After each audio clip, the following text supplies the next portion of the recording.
Takeru is a student at an anti-magic high school and also the leader of the 35th Test Platoon, a group often labeled as the Hopeless Platoon. His classmates tend to look down on him because he used a sword during training the day before. In their eyes, swords have long been outdated ever since the Great War. Takeru tries his best to ignore their mockery. He attends the school as an Inquisitor trainee to pay off his parents' debt and to support his younger sister. As Takeru walks into the 35th Test Platoon's room, he finds Usagi dressed in a bunny costume, striking a playful pose. She is startled by his sudden arrival and reacts by pushing him away in embarrassment. She then questions whether her appearance seems pitiful or amusing to him, especially since he looks so emotional. Takeru responds that the outfit suits her well, but instead of being pleased, Usagi gets annoyed and calls him a pervert. Ikaruga laughs in the background, mentioning that she managed to capture a great photo. Takeru becomes irritated and warns Ikaruga not to tease Usagi like that again. With a mischievous smile, Ikaruga jokes about sharing the photo, describing it as an image of a bunny girl and a guy who looks overwhelmed after seeing her. Hearing that, Usagi immediately tries to grab Ikaruga's camera to stop her from spreading the picture.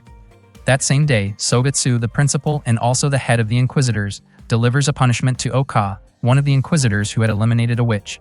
Sogetsu explains that an Inquisitor's duty is to capture witches and confiscate their magical relics, not to destroy them. Oka understands this, but at the time, she felt she had no other choice. Regardless of her reasoning, Sogetsu considers her actions a failure to follow protocol, so she must still face consequences. Oka asks if she's going to be dismissed, but Sogetsu clarifies that instead, her qualifications will be revoked, and she will be transferred to the anti-magic high school as a student. She will be assigned to the 35th Test Platoon, the group known for its poor reputation. Meanwhile, Usagi tells Takeru that they need to figure out what to do. It has already been half a year since they enrolled in the high school, yet they have not earned a single point.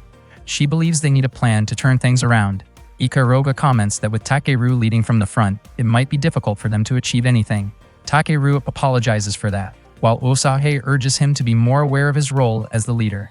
Takeru admits that he might not be suited for the position.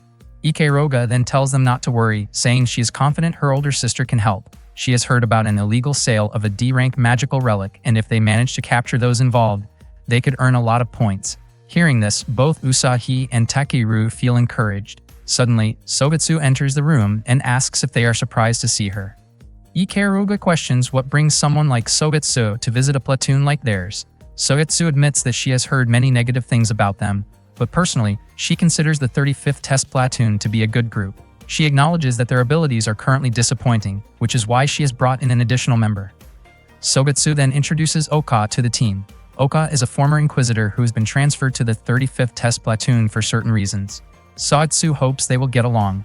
Oka greets them and Usagi recalls hearing about her before. Back in middle school, Oka was known as an outstanding student and managed to join the Inquisition within just a year and a half. Sogetsu also reveals that Oka is her daughter, even pointing out how similar their appearances are. However, Oka quickly clarifies that she is only Sogetsu's adopted daughter and asks everyone not to misunderstand, as they are not related by blood.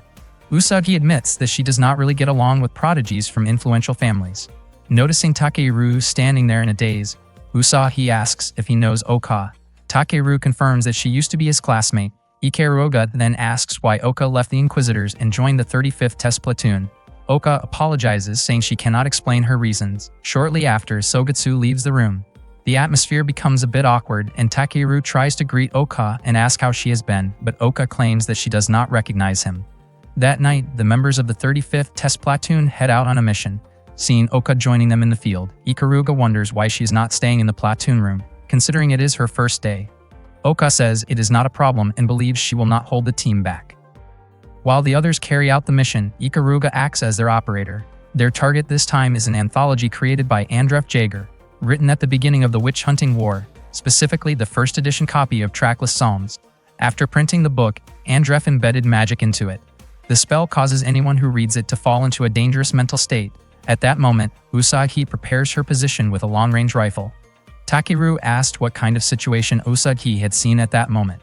Usagi explained that there was a lit-up spot on the 7th floor, and she had identified 2 targets. Deep down, she actually felt nervous about the mission, but she tried to deny it, even though no one had brought it up. Takeru then instructed Oka to circle around to the other side of the floor, saying that he would give a signal when it was time to strike. Meanwhile, a man was offering a special edition of a book called Trackless Psalms to a girl named Mari. Mari questioned whether the man was being reckless, pointing out that the transaction would be dangerous if the Inquisitors found out. The man simply smiled and said he did not care, especially since he still had other items. At that moment, Takeru spotted someone standing guard in the corridor in front of the target room. He quickly informed the others, saying he would give the signal when it was time to shoot, and he asked Ikaruga to carefully monitor the area. Takeru then ran toward the guard. The guard immediately aimed his pistol at him, but Takeru reacted quickly and fired first. After receiving confirmation that Usopp had taken her shot, Takeru rushed to open the door to the target room. As soon as he burst in, he announced that he was from the Inquisitors and that they would all be arrested for illegal possession and the theft of magical relics. However, Takeru was shocked to find several armed men inside the room he had just stormed. Confused, he asked Usagi what had happened. Usagi replied that she had shot 2 people in the head. Takeru realized that she had misidentified the target, more specifically the wrong building, and that what she had shot were actually just statues. Seeing the chaos unfold, Marie decided to make a quick escape. At that point, Takeru found himself surrounded and threatened by the armed men, who recognized him as a student from the Anti-Magic Academy. Clearly nervous, Takeru tried to brush it off by saying he had simply gotten lost. The men laughed at him, especially when they saw the sword he was carrying. They mocked him, calling his weapon outdated, and continued to make fun of him, which began to irritate Takeru.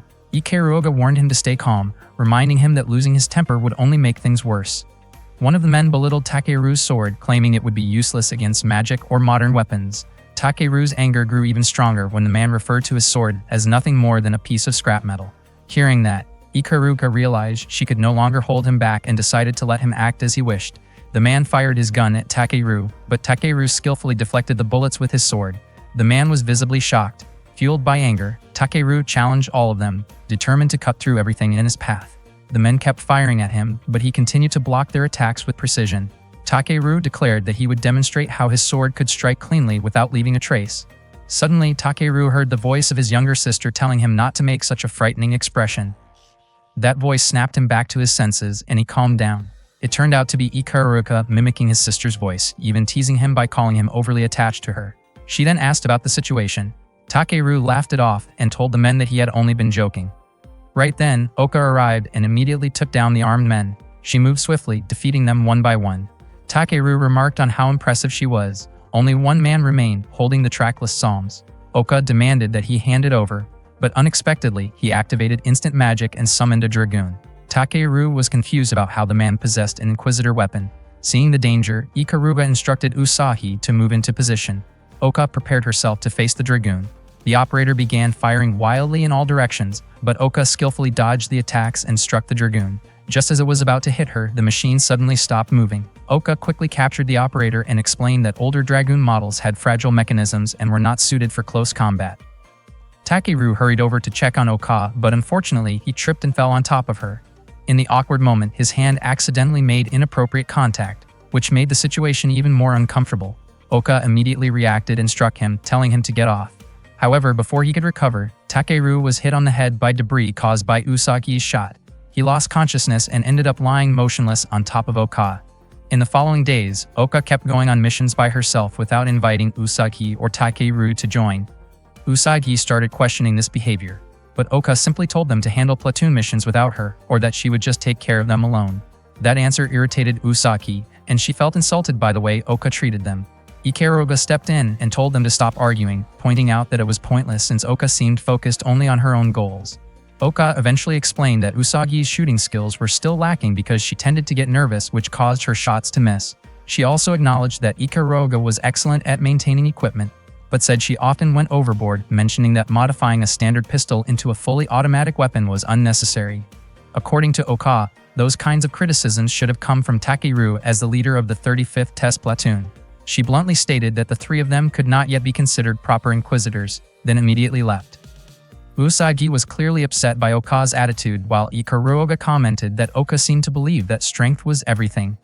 Takeru, however, admitted that Oka might have a point and that continuing as they were could lead to problems in the future. One day, Usagi made red bean cream pastries. Takeru was surprised to see that she could bake. Usagi explained that she got the idea from him. They were planning to throw a welcome party for their new teammate. Takeru had even gone as far as buying a guidebook on how to bond with new members, convinced that Oka would eventually open up to them. When Oka arrived, they greeted her with a surprise party. However, instead of appreciating it, Oka scolded Takeru for holding a celebration during active platoon hours. She stated that she did not like socializing and tried to leave again. Before she could go, Takeru noticed an injury on her arm and asked about it. Oka refused to explain and walked away. Takeru offered to treat her wound, but Oka responded that she was not an inquisitor for fun like they were. Takeru chased after her, insisting that as both her leader and teammate, he could not ignore her condition. Oka refused to acknowledge him as either her leader or her ally. Still, Takeru did not back down. To him, being the leader meant taking responsibility, and he would not allow one of his team members to stay hurt. That night, Oka and Takeru were assigned a mission to capture members of Valhalla, a relatively unknown magic organization. It seemed that the people they encountered earlier were also part of that group. Acting impulsively, Takeru opened a door without thinking, but Oka quickly saved him from an explosion caused by a hidden bomb. Shortly after, two men appeared and started firing at them. Takeru reacted swiftly, deflecting the bullets with his sword. Oka then shot both attackers and proceeded to check the room inside, telling Takeru to hold them off. When Takeru followed her inside, they discovered that the victim had already been killed. Oka blamed herself for arriving too late. Overcome with emotion, she immediately fired at the perpetrators.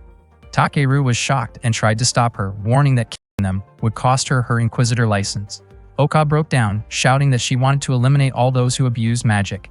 Takeru reminded her that the purpose of an Inquisitor was to protect people, not act out of revenge. Oka then revealed that her family had been killed by magic users, and she had sworn to dedicate her life to hunting them down. Takeru began to understand her pain. Oka explained that being with others would only get in the way of her personal mission, which was why she refused to become their teammate. She raised her weapon again, but Takeru managed to stop her. He told her that he believed she could still become part of their team.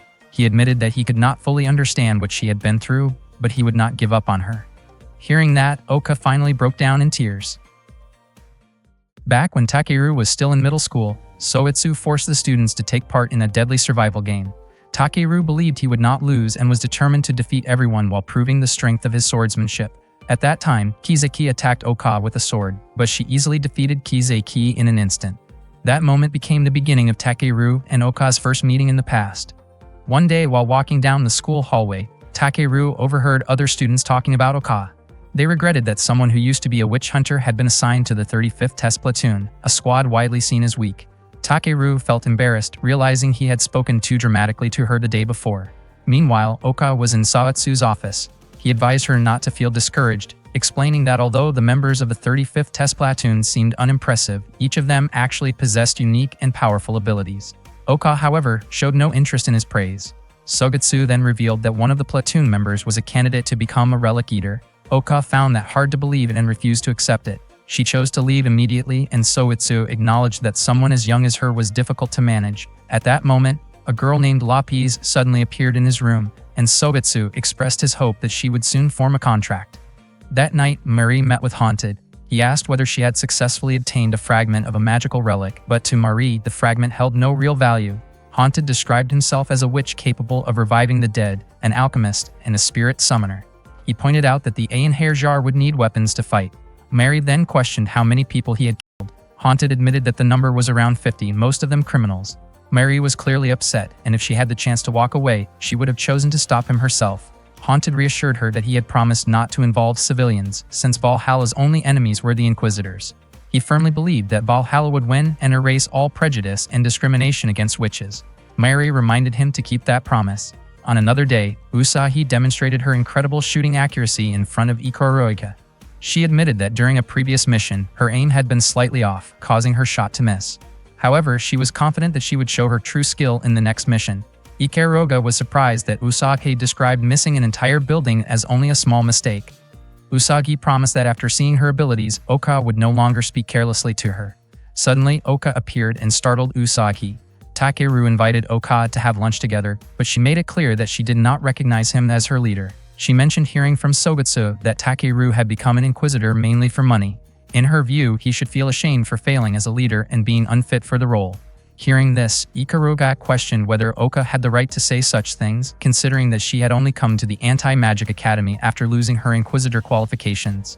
Ikuruga also brought up how other Inquisitors referred to Oka as a calamity because she often eliminated suspects without restraint and left chaos behind. Usagi was shocked by what she heard. Oka could not deny those accusations and chose to walk away. At the same time, Haunted stood in the middle of the city, surprised by how calm everything felt compared to when he was alive. To him, the place lacked something essential to human life. There was no love, no hope, no desire, no despair, no shouting, and no sense of tension. Feeling that emptiness, he used his magic to summon the Einherjar and disrupt the city's peace. Meanwhile, Oka was surprised to find Takeru had followed her to her family's gravesite. Her parents and younger sister were buried there. Takeru asked her to share what had happened to them. The tragedy had occurred 9 years earlier, when a witch killed her family. Oka had tried to save them, but she was too late. Since then, she had sworn to dedicate her entire life to hunting witches. Because of that, whenever she faced criminals, her emotions took over and she lost control, acting without restraint to bring them down. She admitted that being called a calamity might not be entirely wrong. Takeru insisted that her way of thinking was mistaken, but Oka reminded him that he once said he would never give up on making her his ally. She explained that she had abandoned her sense of humanity to defeat her enemies, something she believed Takeru and the others could never do. To her, they were nothing more than obstacles in her path of revenge. Not long after, they noticed thick smoke rising from the center of the city. Oka immediately suspected it was a terrorist attack. Meanwhile, Haunted explained that Einherjar's target was the Anti-Magic Academy, a restricted area for witches. Their mission was to rescue the high-ranking members of Valhalla who had been captured. Oka ran toward the center of the city, suspecting that everything happening was the work of evil spirits and witches. Along the way, she encountered knights fighting against enemies. They urged her to return to the school immediately. Oka asked what was going on, convinced that their enemies were not just witches and evil spirits, especially after hearing a massive explosion earlier. The knights informed her that Einherjar had appeared in the city. At the same time, Takeru managed to defeat the witch who had attacked him. He wondered why Oka had suddenly left him behind. As he ran, he felt as if someone was speaking to him. Surprised, he checked his surroundings, but suddenly Ikaruga contacted him and asked him to listen to Sogetsu's instructions.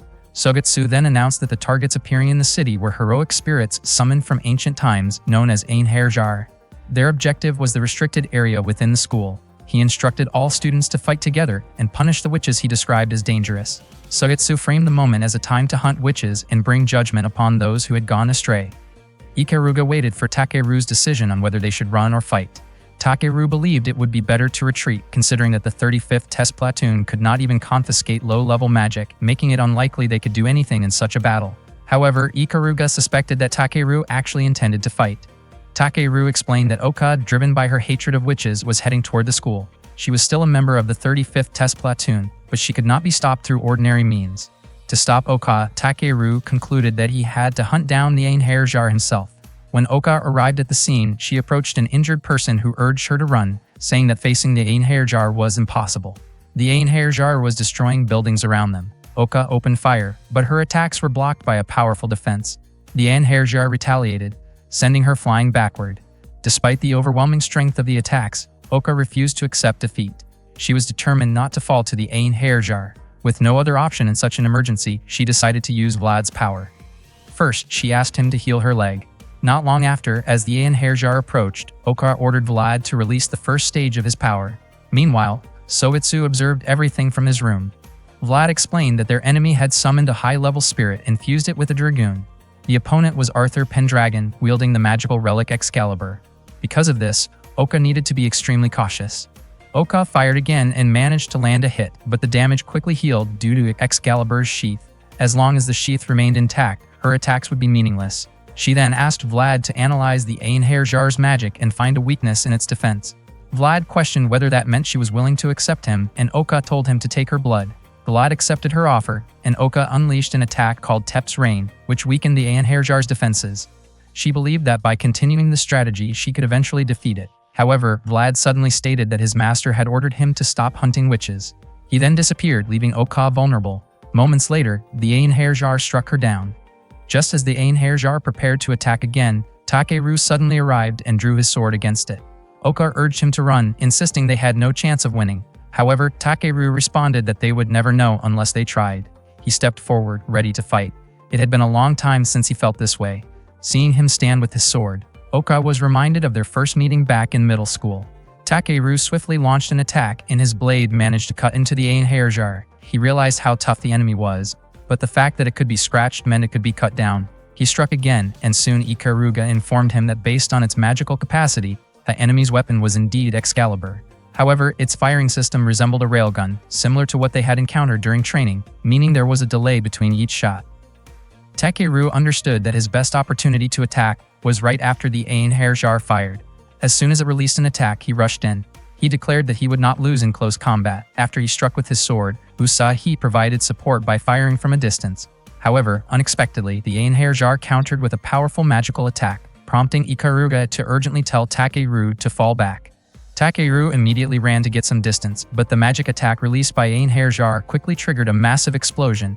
Ikaruga tried to reach him, yet she could not see anything clearly because of the thick smoke covering the area. In that moment, Takeru realized it might truly be impossible for him to defeat Einherjar. He never expected things would end for him in such a grim way. Suddenly, a girl appeared right in front of him and congratulated him for being chosen as the second contractor. She explained that in order to form a contract, he needed to answer a few questions. In the next instant, Takeru found himself in a strange place where the girl introduced herself as Lapis. Her first question was whether Takeru had the desire to become an inquisitor, and he answered that he did. The second question asked if he was prepared to eliminate witches, and Takeru responded that he was ready to take down those who use their powers for harm. Then came the third question, asking if he could set aside what mattered most to him in order to achieve his goal. Takeru refused. Finally, Lapis asked whether he could abandon his own humanity in order to defeat his enemies. Takeru recalled what Oka once said about discarding her humanity to win, and he gave a similar answer. With that, the contract was instantly formed. Lapis instructed him to pull the trigger on his sword. A program then began, merging with him and restoring his injured body. Soon after, the transformation into Witch Hunter mode was complete, and Takeru prepared himself to pass judgment on those who misused magic. He was clearly surprised by what had just happened to him. Lapis congratulated him again, expressing her relief at finally being able to serve an inquisitor. She revealed that she was one of the relic eaters, and that Takeru had been chosen as her wielder. As Einherjar approached, Lapis told Takeru to face it head-on. There was no need to dodge anymore. He simply needed to strike it down. Takeru immediately blocked the incoming attack and quickly realized how powerful his sword had become. He then launched his own counterattack using its abilities. Meanwhile, Ikaruga was shocked to see Takeru standing again. Takeru planned to explain everything to his teammates after the battle. Oka also realized that Takeru had been chosen by a relic eater. After some time, the Einherjar prepared to unleash another magic attack. Lapis told Takeru to stand firm and pull the trigger again, as they would respond with their own magic. As she cast a spell, Einherjar's attack rushed toward Takeru. However, the magic within Takeru's sword absorbed the incoming attack, storing it for later use. The rest depended entirely on Takeru's own skill. Without hesitation, Takeru charged forward. He believed he could do it, as both his body and his sword were now incredibly resilient. Leaping toward Einherjar, he unleashed the dual blade technique known as Yamata no Orochi. In an instant, Einherjar's body shattered and exploded. Haunted acknowledged the Inquisitor who had defeated Einherjar, realizing that he would need to come up with another plan. After the battle, Takeru approached Oka and told her that he would not stand in the way of her revenge. However, in return, he asked her to share some of that burden with him. He wanted her to rely on him.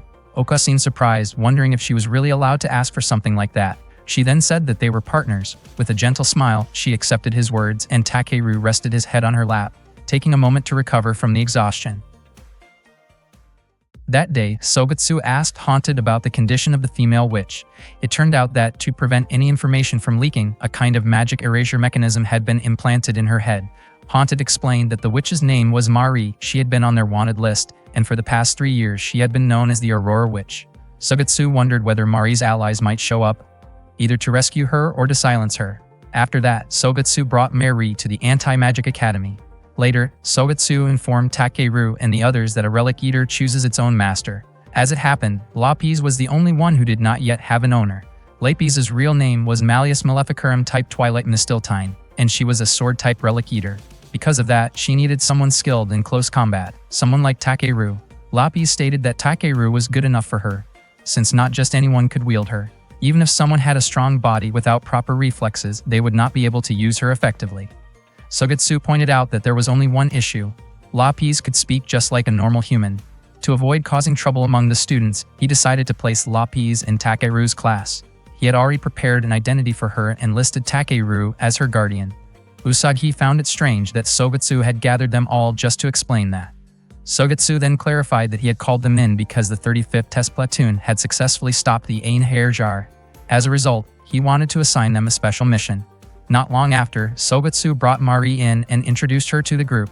He explained that the school had recently implemented a new policy allowing witches to be accepted and even join the Inquisitors. Oka was clearly surprised to hear that. Sogetsu confirmed that Mari was indeed a witch and would be the first one to enroll at the school. Because of that, he asked the team to keep an eye on her. He also instructed them to keep Mari's identity as a witch confidential for the time being. Then Soetsu asked Mari to introduce herself, and she greeted them in a flat, emotionless tone. After leaving Soetsu's office, Mari asked Takeru and the others to leave her alone. She promised she would not run away, since there was a device like an explosive attached to her neck. Takeru explained that the device would activate if Mirai used magic. Usagi felt that leaving Mari alone might be fine, since with the Gleipnir device around her neck, she was basically no different from an ordinary person. Ikeruga commented that Mari seemed troublesome and agreed with letting her be. Unexpectedly, Oka firmly reminded everyone that this was a mission, and they had to carry it out. As Inquisitors, they could not allow a witch to wander around unsupervised. She also warned Mari not to assume everything would go the way she wanted. Oka insisted that Mari report to them if she intended to go anywhere. Mari found that bothersome, and in response, Oka made it clear that if this were not a mission, she would not want to guard a witch at all. The two of them continued arguing. Oka openly stated that she not only disliked witches but also hated magic itself. Mari found that strange, considering that Inquisitors also used magic and Relic Eaters were magical artifacts as well. Seeing the tension escalate, Takeru stepped in and asked them to calm down. Mari could not help but feel confused about why she had to deal with all of this. During shooting practice, Oka hit her targets with precision, while Mari's shots missed by a wide margin. In physical education, Oka performed exceptionally well in the high jump, while Mari struggled. However, in the classroom, when questions about magic came up, Oka could not answer them, whereas Mari responded with ease. Mari felt she had the upper hand in that area, which only irritated Oka further. When lunchtime arrived, the cafeteria was packed with students. Mari quickly managed to get some bread and took the chance to tease Oka, pointing out that even a model student like her could not answer certain questions. Not wanting to back down, Oka fired back by saying that Mari was terrible at sports and mockingly compared her to a slow-moving turtle. Their argument escalated again, drawing attention and creating a scene in the cafeteria. Takeru, when he tried to step in and separate them, both of them reacted at the same time and ended up knocking him down. No one expected that punch to Takeru's face to hurt that much. Mari suddenly handed him a cold drink. Takeru hesitated for a moment, unsure if he should accept it. Mari explained that it was meant to ease the pain on his face. Takeru then apologized to Mari about Oka, explaining that she tended to get emotional whenever magic was involved. He added that Oka had been through a lot and that she was not a bad person, so he hoped Mari could forgive her. Mari found it strange that Takeru was the one apologizing, especially since she was technically a witch, someone considered their enemy. However, Takeru believed that just because Mari was a witch did not automatically make her an enemy. She attended the academy and aimed to become an Inquisitor, so he was convinced she was on their side. Mari warned him not to trust people so easily. She even pointed out that she could have harmed him while he slept. Feeling annoyed, she tossed her empty can toward a trash bin, but it missed. She picked it up and properly threw it away. Seeing that, Takeru burst into laughter. He found it amusing that Mari followed the rules even after saying something so harsh. To him, it seemed that witches were not so different from ordinary people. Mari quickly told him to stop talking like that. She assumed that Takeru wanted to become an Inquisitor because he hated witches. Takeru denied it and instead asked why Oka wanted to become one. The truth was, Oka herself still did not have a clear answer. Takeru then said that if someone like Mari did not have a strong determination, becoming an Inquisitor would not be possible. Mari admitted that many people saw magic as something dangerous, and she wanted to change that perception. She wanted to prove that magic was not inherently harmful and could actually be used to help others. While some types of magic were indeed dangerous, there were also kinds that could bring good. She wanted to prove that, and at the same time, she intended to stop those who misused magic. Takeru commented that her goal was admirable. Mari, however, found Takeru strange for not hating magic or witches. They eventually introduced themselves, and Mari remarked that Takeru's name sounded cute. Suddenly, a troubling thought crossed her mind, leaving her visibly startled. Meanwhile, Haunted was deep in thought, trying to decide what to do next. The night before, Mari had scolded him for breaking his promise, since he had previously said he would not harm civilians. Not long after, a group of Inquisitors arrived to apprehend him. When Haunted prepared to unleash his magic, Mari urged the Inquisitors to retreat. Unfortunately, it was too late. Haunted had already planted magical seeds within them, and in an instant, they collapsed as the magic took effect. Soon after, more Inquisitors arrived, capturing Mari in the process. Haunted then cast a memory-altering spell and quickly left the scene. At that moment, Noct, who was with Haunted, wondered if it would have been better to place an explosive spell on Mari instead. Haunted simply smiled and said that he had no intention of ending her life. Instead, he wanted her to face lasting emotional consequences. Mari's capture by the Inquisitors was something he had not anticipated, and he had no intention of leaving things as they were. He was willing to do whatever it took for Valhalla and for what he cared about. Back at the 35th Test Platoon room, the argument between Mari and Oka continued, with Takeru constantly trying to calm them down. He reminded Oka that their mission was to keep an eye on Mari, and he also asked Mari to stop stirring up trouble.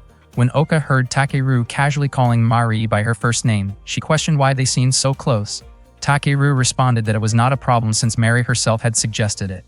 Playfully, Mari wrapped her arm around Takeru in front of Oka and hinted that they had grown closer. Oka grew irritated, thinking that Takeru was being swayed by Mari. Takeru quickly clarified that it was all a misunderstanding, explaining that Mari's first name was simply easier to say than her last name. Usagi stepped in and scolded everyone, reminding them that it was not the time to argue over something so trivial. She then informed them about the Anti-Magic Academy's autumn training tournament. Later that day, Takeru ran into Kyoya and Akira while checking the tournament announcement on the bulletin board. Kyoya looked down on the 35th Test Platoon for participating, but Takeru casually replied that he and his teammates were mainly aiming for the prize. Kyoya called him a loser and mentioned that the 35th Test Platoon would face the 15th Test Platoon in the second round. He said he was looking forward to it, though he doubted they would even make it past the first round. Afterward, Akira apologized to Takeru for her captain's behavior. As Takeru was about to head home, he ran into Mari at the school gate. She had been waiting for him because she was going to stay over at his place. Suddenly, Oka showed up and pulled on Mari's head, convinced that Mari must have been using some kind of charm spell. Oka refused to let someone as dangerous as Mari be alone with Takeru. Mari denied the accusation, but Oka insisted that someone like Takeru would easily fall for cheap tricks like that. Mari had no choice but to stay at Takeru's place since there were no empty rooms left in the girls' dorm. On top of that, the existence of Gleipnir was not known to the other students, so she had to stay outside the school grounds. Usagi still lived with her parents, and Ikaruga did not have a place either. Besides, Mari clearly did not want to stay with Oka. Oka, however, refused to let Mari stay alone with Takeru and decided to act as a supervisor to make sure Mari would not harm him.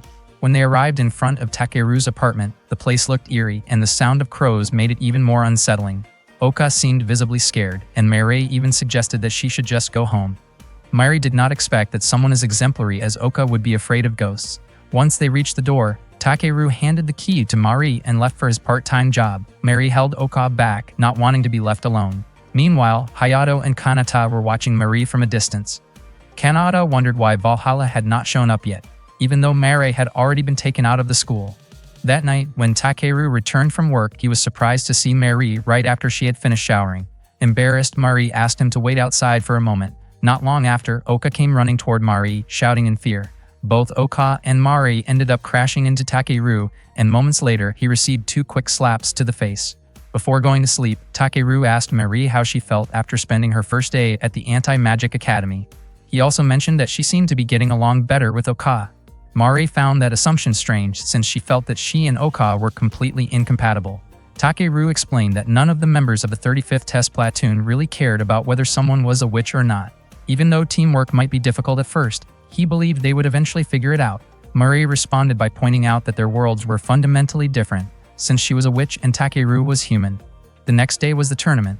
The 35th Test Platoon was competing in the first round. Usagi pleaded with Takeru to help her as she found herself in a tough situation. Takeru told her to stay calm and not panic. At that moment, Oka had already taken down 2 opponents, but she felt that Usagi was too far away for her to reach in time. Meanwhile, Mari showed no intention of helping them. Takeru realized that they needed to hold out until an opportunity came to assist Usagi.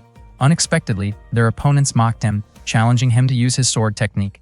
Takeru tried to keep his composure. He decided to buy time by acting as a decoy and asked Oka to take down the 2 enemies approaching Usagi. Takeru stepped forward and began his sword technique, but the audience laughed at him. Hearing that, Mari reluctantly stepped in to distract their opponents. At the same time, Oka and Usagi launched their attacks. Usagi managed to land a precise shot. The 35th Test Platoon successfully finished the match. Takeru praised everyone for their hard work, but Usagi pointed out that Ikaruga had not made any offensive moves. Ikaruga responded playfully, saying Usagi deserved a reward, then teased her in a way that made Usagi flustered. Takeru stated that the one who contributed the most in that match was Mari. Mari brushed it off, saying she had only been hit. Oka clarified that while she was not exactly acknowledging Mari's contribution, the distraction had been very helpful. Mari insisted that she had not done it for their sake. Ikaruga jokingly called Mari a tsundere and added another teasing remark, which annoyed Mari even more, especially when Ikaruga compared her to Lapis in a way that made her uncomfortable. Takeru then suggested celebrating their first victory by going out to eat together. Oka said she needed to report to Sugetsu first. When she arrived at his office, she found documents about an amnesiac witch known as the Aurora Witch. The files also revealed a connection to Valhalla, along with records of serious crimes that had been committed. Oka was deeply shocked after reading through the information. That night, Takeru and the others were walking around, checking out the different game booths. Seeing how close Usagi and Ikaruga had become, he commented on how well they got along. Takeru mentioned that the two of them used to clash a lot, just like Mari and Oka, constantly arguing whenever they met. He genuinely hoped that Mari and Oka could one day build a similar kind of bond. Mari, however, firmly rejected the idea. Takeru then brought up something he had been thinking about since the day before. Mari had previously said that she was a witch while he was just a human, meaning their worlds were completely different. Takeru admitted that he did not really understand what her world was like, but from what he had seen, Mari did not seem all that different. To him, she was no different from Usagi, Ikaruga, or even Oka. Because of that, he asked her not to distance herself just because she was a witch. Mari confessed that she could not remember her past, although fragments of her memories would occasionally return. Those moments made her think that she might have been a bad person, and that possibility scared her. Takeru reassured her, telling her not to worry. No matter what kind of person she might have been, he would not turn his back on her. When Mari asked what he would do if she truly turned out to be someone terrible, Takeru replied that he would get upset and figure out how to deal with it together, because that was what being teammates meant. Hearing that, Mari thanked him, then invited Takeru to try out the different games at the booths. On the second day of the tournament, Takeru and the others were watching a match. Ikaruga commented that the allure of robots was something humans could never fully replicate. Mari immediately called her out for being inappropriate. Not long after, Oka approached them and Mari casually joked that even a model student could be late sometimes. Oka responded with a sharp glare, leaving Mari confused since she had only been joking. Oka then asked Takeru to speak with her privately. She brought up Mari's past, saying that Mari had once been involved in a killing. Takeru found it hard to believe. Meanwhile, Hayato was monitoring the tournament when Sugetsu approached him. Hayato suspected that Oka might have learned the truth about Mari since she had been present at the arrest scene earlier. Sugetsu believed that even if Oka told Takeru, it would not change how he felt. He also wondered whether Valhalla would make an appearance. At the same time, the 35th Test Platoon was facing off against the 15th Test Platoon. Mari found it strange that both Takeru and Oka seemed to be watching over her so closely. Takeru told her not to overthink things, assuring her that he and Oka would protect her. Earlier, Oka had informed Takeru that the file she read claimed Mari had worked with Valhalla and had been involved in serious crimes. While it was true that Mari had a criminal record, there were still many unknowns, including the reason she had been accepted and the real purpose of their special mission to monitor her. Kyoya ordered his subordinates to hold their fire, saying he would handle Takeru himself. Suddenly, Akira appeared, surrounded by thorn-like tendrils, and managed to strike Kyoya. As Takeru moved to help, a man named Haunted emerged from within those thorny tendrils. He introduced himself as the commander of Valhalla's 4th unit. Sugetsu had been expecting his arrival. Haunted approached Takeru and stated that he had come to take Mari away. Mari did not recognize him and wondered how he even knew her name. Haunted tried to reassure her, saying she did not need to be afraid because he was there to save her. His words, however, carried an unsettling tone as he remarked that her frightened expression was beautiful.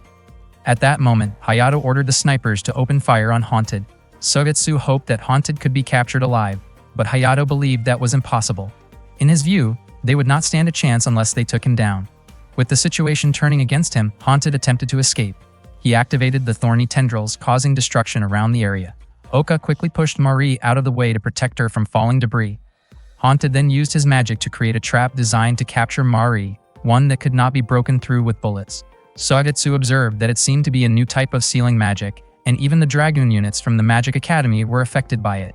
Hayato requested permission to use the Relic Eater, and Sugetsu granted it, suggesting that the witch be left to the 35th Test Platoon. Meanwhile, Mari and Takeru were trapped inside a dark barrier. Mari believed it would be nearly impossible to escape. Haunted explained that the barrier had been sealed, leaving no way out. As Haunted slowly approached them, Takeru told Mari to stay back and prepared to face him. Haunted questioned whether Takeru was Mari's boyfriend, but quickly dismissed the idea, claiming that Mari already belonged to him. He expressed an intense attachment to her, saying he wanted her to return his feelings, and that he would be deeply upset if she did not. Takeru felt genuinely fed up with Haunted's attitude, while Haunted showed clear hostility toward him. On the other hand, Takeru was just as determined to stop Haunted. He then activated his Witch Hunter mode using Relic Eater and prepared himself to deal with a witch like Haunted. He asked Lapis to provide information about Haunted, and she explained that Haunted was a Valhalla witch with an S-level threat rating. Haunted wondered if Takeru was the one who had defeated his Einherjar. He seemed surprised to learn that the person responsible was actually a Relic Eater contractor. Haunted had not expected Takeru to possess such power. He then tried to persuade Takeru to let him go, but Takeru had no intention of forgiving someone like him. As Takeru leaped forward to strike, Haunted suddenly extended thorn-like tendrils from his palm, piercing Takeru. Takeru collapsed from the attack and Mary reacted in shock. Lapis explained that she needed time to heal his body. At the same moment, Haunted began transforming into another form. Meanwhile, Oka tried to wake Usagi, who had fallen unconscious. Ikaruga approached and teased Usagi with a sarcastic remark about her skills, which surprisingly caused Usagi to regain consciousness almost immediately. Not long after, Sobitsu contacted Oka. She confronted him over Mari's arrest and stated that she had found traces of magic at the scene. Mari's magic type was Ancient Aurora magic, but the traces left behind were from Ancient Despair magic. Since it was impossible for both types to exist together, Oka concluded that Mari was not responsible for what happened there. This became her evidence that Mari's arrest was unlawful. Sugetsu then asked if Oka had come to a decision, and she responded by making a single request. At the same time, Haunted mentioned that it was his first time facing a sword-type Relic Eater, though he found it underwhelming. He had not transformed in a long time and casually asked about Nokt's condition, to which Nokt responded that everything was in perfect shape. Takeru was surprised that Haunted could switch into a witch hunter-like form, but Lapis clarified that it was actually a hero mode transformation using a lost magical relic. She added that Dainsleif was a destructive sword once wielded by a Scandinavian hero. Takeru began to question whether he had been outmatched in swordsmanship. Haunted then approached Mari and implied that she did not belong there, as she was also a witch. However, Mari refused to be associated with him and claimed she did not even know who he was. Haunted explained that Mari was still under the effects of memory-altering magic and intended to remove it. Once Mari's memories returned, she recalled being taught at the orphanage that magic should not harm others but instead bring happiness. She also remembered Haunted asking her to cooperate in order to free the orphaned children. Realizing everything, Mari felt overwhelmed with guilt, understanding that many people had been hurt because of her actions. She sincerely apologized, acknowledging that she was not the person Takeru believed her to be and that she had broken his trust. Haunted then tried to persuade Mari to return to his side, suggesting that doing so would ensure Takeru's safety and reunite her with the orphaned children. According to him, there would be no need to continue the conflict, and everyone could remain safe if Mari agreed. However, Takeru believed the story about the orphanage was nothing more than a lie. Mari struggled to understand his reasoning, but Takeru explained that Oka had already investigated the orphanage and discovered that all the children had passed away. Haunted then revealed voices resembling those children, claiming that reviving them was simple for a death-related witch like himself. He openly admitted responsibility for their deaths. Hearing this, Mari broke down in distress. Haunted appeared to take satisfaction in her reaction, while Mari was left devastated, realizing she had been unable to protect the people she cared about and that many lives had been lost. Seeing how overwhelmed Mari was with guilt, Takeru told her that he would not let her punish herself like that. Instead, he encouraged her to use her magic to save more people, because that had always been her dream. In his view, that was the only way she could make up for what had happened, even if she herself, and those who had passed away, might never forgive her. If the burden felt too heavy to carry alone, Takeru asked her to share some of it with him. Mari was deeply moved by his words. Takeru then prepared himself to face Haunted once again. Haunted mocked him, saying that none of his words had made any impact. The two clashed in close combat, their swords striking back and forth. Takeru's attacks were swiftly avoided, and Haunted managed to land a hit on him. Haunted pointed out that Takeru's technique of accelerating his thought process was useless, since he understood every detail of the human body. Takeru pressed forward again, but suddenly he was struck by an invisible attack. Lapis activated a retinal analysis layer, revealing that Dainsleif's ability allowed it to create additional attack manifestations, leaving behind traces that remained even after being used. Takeru asked if Lapis could alter his sword, and she confirmed that she could. He immediately rushed toward Haunted and transformed his weapon into a short sword, landing the successful hit. Haunted acknowledged Takeru's cleverness. Then, Takeru split his weapon into two blades and struck him again. Out of nowhere, Haunted threw a Kira toward Takeru, catching him off guard.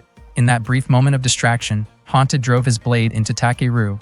He laughed, belittling Takeru for being so vulnerable. At that moment, Mari recalled the advice that she could use her magic to protect the people she cared about. She decided to cast her spell, even though it might be her last, since the Gleitner around her neck was supposed to detonate if she used magic. She unleashed her spell toward Haunted, but he managed to evade it. Haunted was momentarily surprised, yet he quickly read the intent behind Mari's attack and avoided it with ease. Mary was confused as to why the Gleipnir had not activated.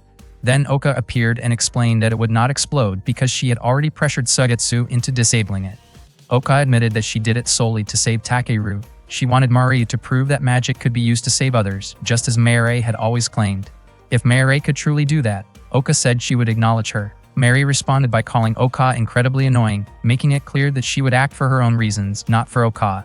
Oka then threw anti-magic material at Haunted Sword. It was made from red anti-magic metal ore, something black mages despised. She followed up by firing at him from close range. Haunted nearly countered her, but Usagi intervened with a precise shot. Usagi apologized for only now managing to aim properly. Haunted grew even more determined to defeat them all. Mari began chanting another spell and launched it toward him, but once again he avoided it. This time, however, Takeru absorbed Mari's magic. Haunted then called on Noct to provide a special enhancement. Takeru steadied himself and prepared his sword technique. Their blades clashed again, each empowered by unique abilities. Noct acknowledged the strength of Takeru's weapon, yet remained confident that Takeru could not surpass him. At that moment, Lapis activated a Twilight anti-magic reversal. Haunted was caught off guard when he realized Takeru was now using Mari's magic. Lapis revealed that her unique ability allowed her to absorb magic. She declared that neither Haunted nor his weapon could match her or Takeru. With that power, Takeru managed to restore Haunted's body to its original state. When Haunted asked for his name and learned that Takeru belonged to a demon-hunting clan, Takeru was puzzled as to how he knew that. Without another word, Haunted chose to retreat. As the battle ended, Takeru's body gave out and the magical seal disappeared. Mari rushed over to him, thanking him sincerely and expressing how grateful she was to have met him. Takeru simply smiled in response. One day, Usagi's mother Kikyo asked her how school had been going. Usagi happily said that her school life had been really fun. However, that was not what Kikyo was actually asking about. Based on Usagi's grades, Kikyo believed there was no way Usagi would move up to the next grade and graduating seemed impossible. Hearing that, Usagi immediately apologized. Kikyo then stated that she would speed up Usagi's arranged marriage, and that the current month would be Usagi's last time attending school. Without waiting for a response, Kikyo left. Usagi desperately called out to her, promising that she would improve her grades and make it to graduation. But Kikyo refused to listen to her pleas. On top of that, Kikyo revealed that she was not Usagi's biological mother. That same day, the students of the Anti-Magic Academy gathered to listen to an announcement from Reima, who stood in front of them. He announced that the school would once again hold the Witch Hunt Festival. Takeru quietly asked Ikaruga about the person speaking. Ikaruga explained that he was a transfer student who had arrived just a month earlier. Reima then explained that this year's festival would have a different set of rules. He introduced a special currency that would be used during the event. This currency could be exchanged for academic points or even real money. Ikaruga commented that Reima seemed quite materialistic. On the other hand, Mari saw it as a great opportunity for the 35th test platoon, since they were in need of points. Oka disagreed, arguing that it would be better for them to focus on their usual missions instead of participating in the festival. She assumed Takeru would agree with her, but to her surprise, he declared that he would take the festival very seriously. Later, when Takeru and the others gathered in the 35th test platoon room, they were puzzled by his enthusiasm. Oka realized that the platoon really did need those points, and Ikaruga added that money was likely another reason. Takeru began outlining the need for a plan, a list of materials, and even an empty classroom to use. Ikaruga then explained to Oka and Mari that Takeru had been left with debt by his parents. By participating in the festival, he hoped to pay off part of that debt. Additionally, his younger sister had been living under difficult circumstances. After hearing this, Oka finally agreed to join the festival. Takeru encouraged everyone, confidently declaring that the 35th test platoon would win. Mari jokingly remarked that he sounded like a real leader. At that moment, Usagi was about to enter the room, but accidentally overheard Takeru's passionate speech about winning the festival. His words reminded her of what Kikyo had said, that this would be her final month at school. Not long after, Takeru wondered why Usagi had not shown up yet. Ikaruga explained that Usagi was receiving treatment for her eye. Since she served as the eyes of the 35th test platoon, her condition needed immediate attention. Meanwhile, Usagi felt confused hearing her friends speak so kindly about her. Mari mentioned that it was strange how Usagi disliked being called Yusa-chan, since it meant bunny, yet the ribbon she wore looked just like rabbit ears. Ikaruga pointed out that Usagi actually did not mind the nickname that much. Mari then said she would not hesitate to use it anymore. Suddenly, Usagi appeared and firmly warned them not to call her that. She explained that the ribbon she wore was a keepsake from her grandmother. The others quickly clarified that they had not meant to tease her. Takeru even commented that she looked cute wearing it. Hearing that, Usagi's face turned red. The others gave Takeru disapproving looks, but he insisted he was just being honest. Usagi then questioned why they were discussing something as important as the witch hunt festival without her being present. Soon after, a male student entered the 35th Test Platoon room. He introduced himself as Ishida, the leader of the 23rd Test Platoon. He explained that he had come to propose an alliance between their platoons for the festival. He also admitted that his platoon was currently short on members. Takeru agreed, seeing it as a mutually beneficial arrangement. Later, Usagi walked alone down the school corridor. She could not understand why her platoon needed to cooperate with another group. With her time at school running out, she wanted to spend as much time as possible with her own teammates. Lost in thought, Usagi accidentally bumped into Reima. She immediately apologized for her carelessness. Reima greeted her calmly and gently patted her head, which made Usagi visibly nervous. He then told her that she no longer needed to stay there and did not have to keep pushing herself. Hearing those words, Usagi lowered her head, feeling shaken. Reima continued, saying that from that moment on, she would remain by his side. At that moment, Takeru was walking by while carrying some items. He suddenly noticed Usagi crying and immediately approached her. He recognized Reima as the head of the executive committee. Reima smiled and thanked Takeru for taking good care of Usagi, then introduced himself as her childhood friend. Before leaving, he asked Takeru to keep looking after Usagi, even if only for a short time, because she meant a lot to him. Seeing Usagi unable to stop crying, Takeru gently told her to calm down and reassured her that she was not alone. Usagi asked for his help and Takeru promised that he would help her no matter what. Shortly after that, Usagi lost consciousness. At the same time, the student council secretary, Shizuoka, ran into Oka. She asked Oka to come with her because the student council president wanted to see her. As they walked together, they passed through a hidden room. Inside, the student council president, Nagharu, greeted Oka. Nagharu then handed Shizuoka an orange as a reward for successfully bringing Oka to her. She apologized for always making sudden requests, but Shizuoka did not mind at all, since she considered herself a spy anyway. Nagharu invited Oka to sit down, but Oka asked her to get straight to the point. Nagharu then requested Oka's help and began talking about an urban legend, the witch known as Mephistopheles, who was said to consume human hearts. She asked what Oka would do if the story turned out to be real. Oka thought the idea sounded ridiculous. Even so, Nagharu explained that Mephistopheles had already attacked her group. One of their companions had been possessed and lost control, leading to a tragic incident that left only Nagharu and Shizuoka unharmed. Hearing this, Oka was clearly shocked.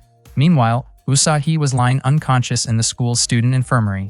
Ikaruga figured that Usagi did not want to trouble anyone and was just pretending to be strong. She also mentioned that Usagi was both the weakest and the most stubborn among them. At the same time, Mary wondered what Oka was doing during such a critical moment. Ikaruga reminded Mary that it was time for her to attend her magic research duties. Mari was reluctant, but Ikaruga pointed out that she could be expelled if she skipped it. Takeru mentioned that he also had something to do, but Usagi's hand held onto him, stopping him from leaving. Ikaruga commented that Usagi must care deeply about Takeru. In the end, Takeru decided to stay by Usagi's side until she woke up. Before leaving, Mari warned him not to behave inappropriately while Usagi was asleep. Takeru firmly denied any such intention, and Mari responded with a strict warning that she would not tolerate any misconduct. That night, Usagi slowly opened her eyes. She seemed confused about why she was in the student infirmary. Takeru explained that she had fainted in the hallway earlier. Usagi asked if he had been staying with her the whole time, and Takeru admitted that he had promised to help her. She apologized for making him wait until late at night, and Takeru offered to walk her home. When Usagi realized she had been holding his hand, she quickly pulled away in surprise and apologized for doing so while she was unconscious. Takeru reassured her that it was not a big deal. Elsewhere, Nagharu asked Oka what she thought about Reima. Oka questioned why she was bringing him up. Nagharu explained that Reima seemed unusually capable. He had only transferred to the school a month ago, yet he had already organized the school festival and become the head of the executive committee. What made it even more suspicious was that his arrival coincided with the incident that had happened to Nagharu and her group. While walking home together, Takeru asked Usagi about her childhood friend Reima.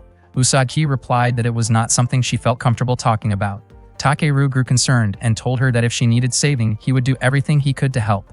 He believed he could at least do something for her. Out of nowhere, Usagi asked Takeru to marry her. He was left speechless.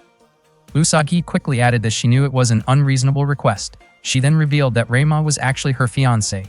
She had been forced into the engagement with the Tenmyoji family to secure the future of the Saionji family, and she blamed herself for being unable to change her situation. With a sad expression, Usagi admitted that it would be her last month at school. Hearing all of that, Takeru asked Usagi to stay at his apartment for the night. That night, Usagi stayed over at Takeru's apartment. While she was taking a shower, her thoughts started to drift toward a future she hoped for with him. She imagined that if things worked out between them, she would not have to go through with the arranged marriage to Reima and could stay by Takeru's side instead. Her thoughts wandered even further, picturing what their life together might look like and wondering whether that kind of future would make him happy. After finishing her shower, Usagi stepped out wrapped in a towel, which caught Takeru off guard. He quickly offered to get her a change of clothes, but she refused, speaking in a way that confused him. Before he could fully respond, Usagi slipped and Takeru instinctively caught her. In the process, her towel came loose, leaving her flustered and embarrassed. Her face turned red as she asked him not to make the situation more awkward than it already was. She then leaned closer, unsure but clearly nervous about what she was doing. At that exact moment, Mari, Oka, and Ikaruga arrived at Takeru's apartment and opened the door without warning. They froze in shock at the scene in front of them. Takeru immediately tried to explain, but the situation only became more chaotic. Mari questioned him since she had already warned him before. Oka could not believe things had gotten that far, and Ikaruga jokingly wondered why she had not been included. The misunderstanding quickly escalated and Takeru ended up getting scolded by all of them at once. After things calmed down, Takeru explained Usagi's situation regarding her arranged marriage with Reima. Ikaruga commented that Reima might seem like a good match because of his wealthy background, but if Usagi did not like him, then marrying Takeru would make more sense. That statement surprised everyone in the room. Usagi then asked why they had all come to the apartment. Takeru admitted that he had invited them to discuss a strategy. The meeting focused on a plan to help Usagi. According to Takeru, they needed to earn more points so they could gain approval from the Saionji family. He wanted the 35th Test Platoon to improve their performance and prove themselves worthy in the eyes of Usagi's parents. Usagi felt conflicted and said she could not ask them to go that far for her, especially since she had nothing to offer in return. Ikaruga firmly reminded her that her problem was also their problem. Mari added that without Usagi, the 35th Test Platoon would feel incomplete. Oka admitted that even though she had her own reservations about the upcoming festival, losing Usagi would be far more difficult to accept. Takeru reassured her that he and everyone else would support her with everything they had. Hearing that, Usagi became emotional. Takeru reminded her that she was not alone because she had all of them by her side. Usagi broke into tears again, feeling like she had always been a burden, but Takeru quickly corrected her.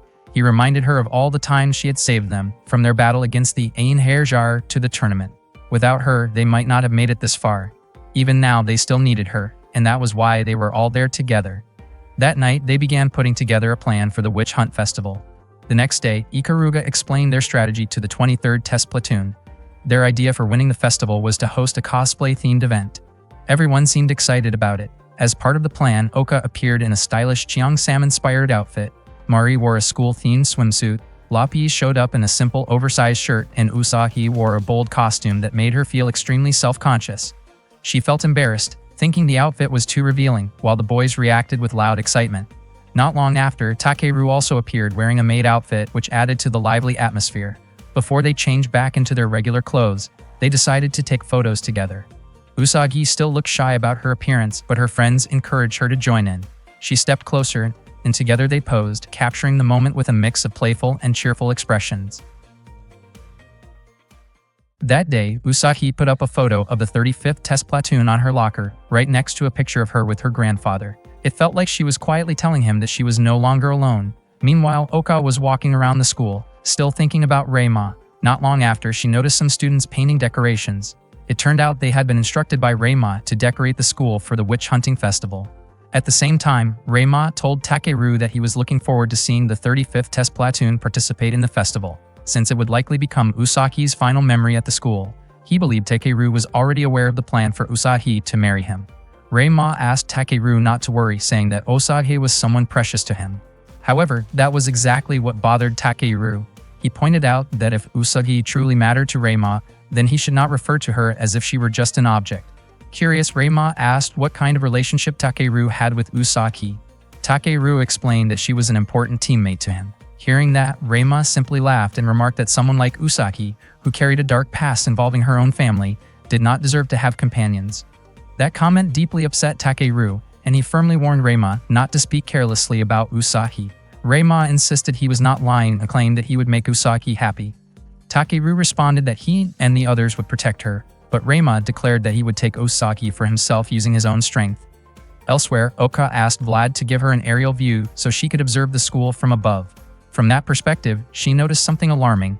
The festival decorations had been arranged to form a large-scale mind control spell. If activated, it could affect a huge number of people.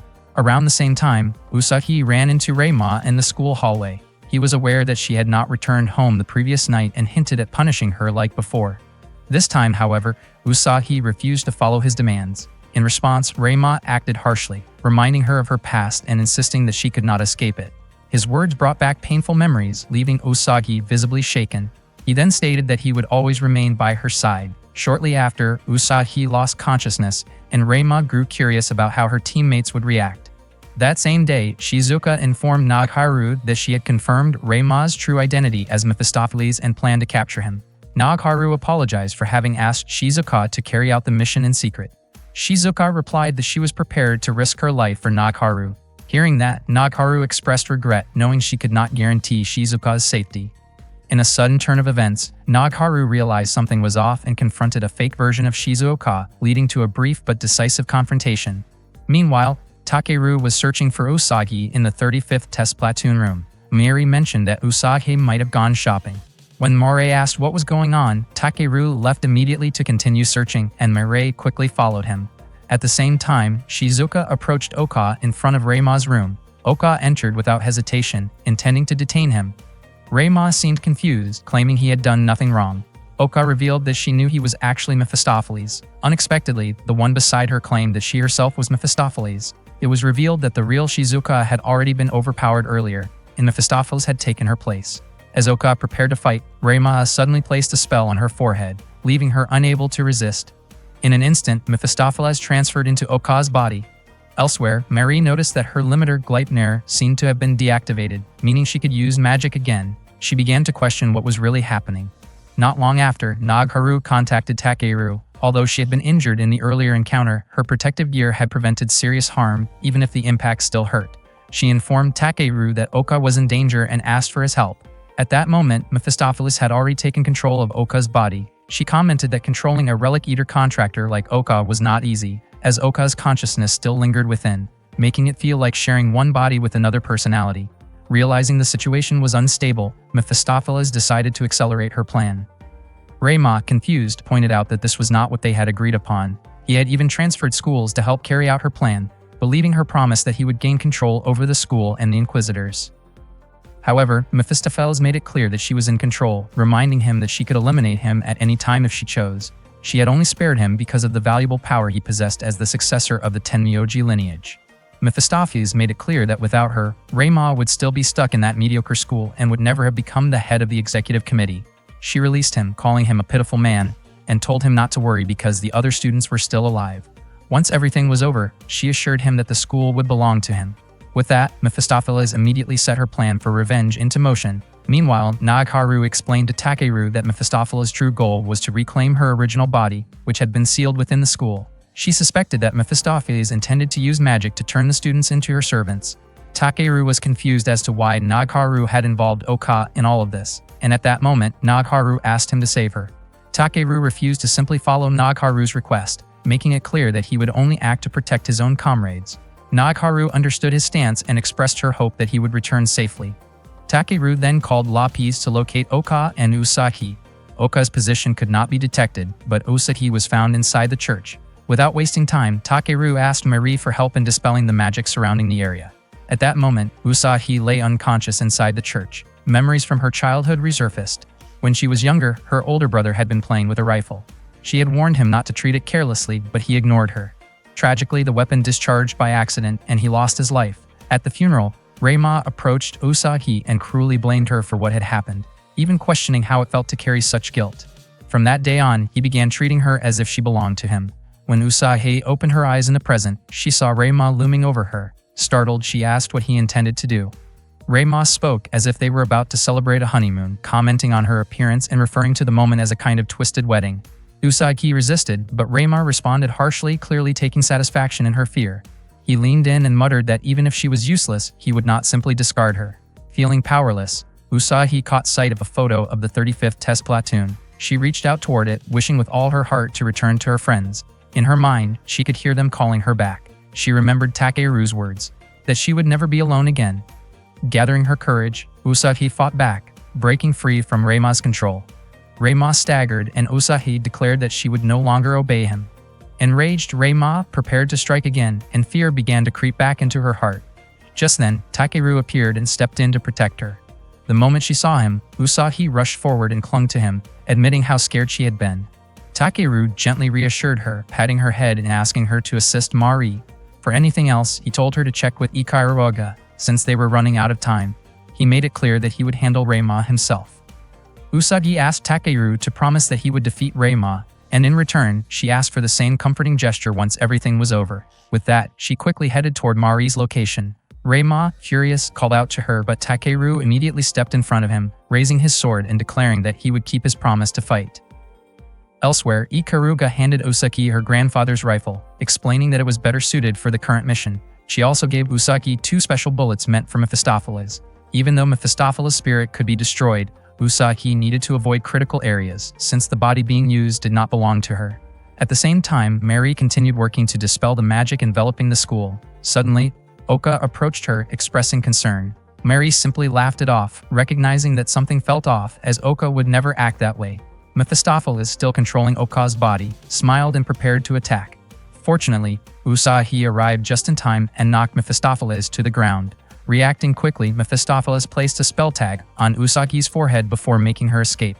Usagi tried to take aim, but suddenly a group of male students called out to her and began approaching in an unsettling manner. Caught off guard, Usagi tried to get away, confused and frustrated that they could not show basic respect toward her as a person. At that time, Takeru managed to defeat Reima. However, he did not go as far as killing him, since Usagi had never asked him to do so, and taking Reima's life would not have meant anything anyway. Meanwhile, Marie was close to finishing her task, but suddenly Mephistopheles shot her in the arm. Not long after, Takeru arrived and confronted Mephistopheles. He urged her to return Oka as soon as possible. Unexpectedly, Mephistopheles used Oka's Relic Eater. When she fired at Takeru, his form reverted back to normal. Mephistopheles explained that Oka's Relic Eater had the ability to pierce through any magic as long as its mechanism was understood. Mephistopheles continued her attack, but Takeru refused to give up even without relying on his magical weapon. Knowing that Usagi would return soon, Mephistopheles deliberately set up a test. When Usagi arrived, she found herself confused, unable to tell whether Mephistopheles was inside Oka or Takeru. Takeru suggested that if she was unsure, she should shoot him first and then Oka, since neither of them would die from it. Usagi aimed her weapon at Oka, but suddenly Mephistopheles became unable to move. The real Oka spoke up, refusing to let Mephistopheles tarnish her name. At that moment, Oka asked Usagi to fire. As soon as Usagi did, Mephistopheles was forced out of Oka's body. Sagetsu then pulled the trigger once more and successfully eliminated Mephistopheles. After everything was over, Usagi felt completely exhausted. Takeru then tried to wake Oka, who had fallen unconscious. Usagi told him to stay calm and suggested that he check her condition and help her regain consciousness. In her flustered state, she ended up saying something slightly embarrassing without realizing it. Meanwhile, Marie successfully completed her task of dispelling the magic. She rushed over to Oka and urged her not to just collapse there, since she would no longer have anyone to tease. Shortly after, Ikaruga arrived and immediately checked Oka's pulse. Thankfully, it was still there. According to Ikaruga, it was only natural for Oka to pass out after being hit by that shot. In a faint voice, Oka assured everyone that she was fine. Hearing that, her friends felt a huge sense of relief. During the festival, students who visited the 35th Test Platoon's booth suddenly ran away before even paying. Ikaruga could not believe they were still struggling to attract visitors. Even though their appearances had changed, their personalities were still causing problems. She then informed Takeru that Usagi was looking for him. Takeru quickly went to meet her and was surprised by her appearance, which seemed more revealing than usual. Usagi's face turned red as she tried to hold back her embarrassment, explaining that it was all Ikaruga's doing. Takeru quickly helped cover her up to make her more comfortable. Usagi apologized for the situation, while Takeru looked just as flustered, unsure of where to look. Both of them blushed and avoided eye contact. Usagi then shared that, thanks to Takeru, her arranged marriage had been called off, and she was allowed to continue attending school. Takeru felt genuinely happy hearing that and gently patted her on the head. Usagi became even more embarrassed by his kind gesture. Meanwhile, Hayato obtained some information about Ikaruga and reported it to Sugetsu.